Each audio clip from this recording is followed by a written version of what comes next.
Hello everybody, Smarty McConnell out here, and today I am sighting in my Beeman rifle. So this is an air rifle. It is 22 caliber. I'm going to be testing it with these Premier hollow points because I've got a pretty large stock of these. These come about 500 to one of these big tins. You can get a small tin with like 250 pellets. But either way, air rifles are just a cheap, easy way to put meat on the table.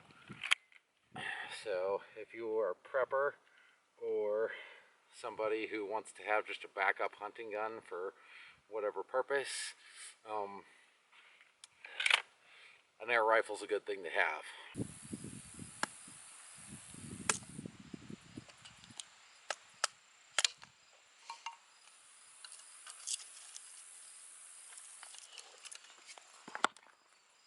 It's 22 caliber or bust. I don't mess around with 177 calibers anymore. In my opinion, those are toys that I had when I was a kid, and generally just not good. So I shot a five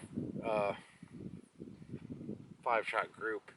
I'm about 20 yards away from my little paper target over there, and I'm basically trying to get this zeroed in at 20 yards, which is the same zero that I use on my 22 LR, because it gives me a flat trajectory for typical rabbit and squirrel, tree rat type distances. As you can tell, it's very, very quiet. I don't know, a lot of air rifles nowadays come with a built-in suppressor on the barrel, which is somehow legal. You don't need one. Most of the noise from this thing is actually in the gas block down here, and the action and the recoil spring. So it doesn't, or the piston spring rather, doesn't make a world of difference to me. They're all quiet. Well, there's 4 shots, and I placed them pretty badly, so let me go take a look at what we got here. It's been a good rifle. With this ammunition, I mean, at 20 yards, I'm printing groups like this, maybe 2 inches, so it's not really, really super accurate. This actually came with a scope when I got it, but I tend to rip scopes off and use the rifle sights that are included on it instead, because to me this is a short range. I'd rather have open sights, and these fiber optic sights that are on here, the fiber optic pins, are actually really, really bright. So that is a nice plus point. It's very easy to acquire your target. The blade on the front's pretty narrow, the little notch is pretty narrow on the back. So everything on that front seems to be okay. I'm just mainly sighting this thing in for elevation today. So I marked my hits with little black dots, and I thought I moved that thing up a whole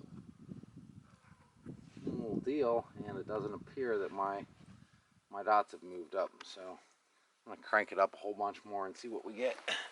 So yeah, all in all, I don't think I'm gonna endorse the Beeman rifle for anybody, but it is a quality air rifle. It'll get the job done. There are so many things on this gun that I don't care for. If I can get $100 out of it and squeeze that out, then that'll be awesome. Do a little 3-shot group and see how this turns out. May actually lay down and make sure that I've got this zeroed in where I want it. The grass is a little wet this morning, but this will still work.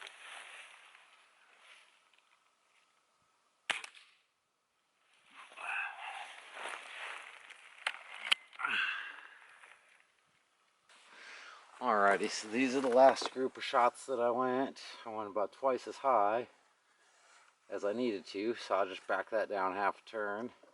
And these seem to be equally spaced from center. And a lot of my groups today have a lot of waver left and right. That's because I'm shooting fast, and you know, the gun's kind of drawing back and forth like this. I'm holding my elevation okay, but my trigger finger is just failing me. But that seems to be, everything seems to be pretty much centered on the X. I've moved the drift over from the left here a little bit, so yeah, I think I can knock that guy down. Should pretty much be zeroed. And then once I've got her zeroed, of course, decide whether or not I want to keep it or get rid of it. I think if a pawn shop will give me 100 to 150 bucks for that rifle, then I may just go ahead and sell it and then scoot on over and buy another air rifle. If they're only going to give me like 30 bucks and it's not worth it, I'll just keep it. But yeah, there's a lot of things that I don't like about it. So the safety's weird. The grip on it and the trigger itself have my hand at kind of an odd angle, so I'm inclined to put my trigger finger on the very top of the trigger instead of in the middle where it's supposed to be. That's annoying because then you're pulling up and it just, I don't know, you have to either hold your hand in an awkward position or deal with a heavier trigger pull, or, you know, it's just awkward to shoot for me. So, and the sighting system's not really that great. I mean, I'm all for iron sights on an air rifle, and I don't even think they make one with just iron sights. Everything's got a scope these days because you have to scope all the things, which is totally just, again, to me, that's overkill for an air rifle. The little quiet whisper muzzles, overkill for an air rifle. Like, everything is based on overkill, so if they can sell it scoped with, you know, the little quiet muzzle for 150 to 200 bucks for a more expensive Gamo, then it's like, well, how much would they charge if they didn't have all that extra accessory crap on them? You could probably get a damn good air rifle for around 100 bucks if you ask me, but that's just, of course, if you ask me. So we'll see what they have available at Walmart. Saturday I'm making a run to town, or tomorrow I'm actually making a run to town, so we'll see what they have. We'll see what the gun shop maybe give me for that guy, and then if I can, I'll probably do a swap out, and if I do, I'll do a follow-up. Otherwise, this guy's hitting good enough. I could probably kill some rabbits with it, maybe some tree rats, but I don't think the squirrel hunting with this particular rifle and ammo combination is going to be all that great, to be honest. So, anyways, not everything I have is wonderful, and I don't love everything that I have. So, this is one air rifle I'm thinking of getting rid of. Take care, and I will see you guys next time.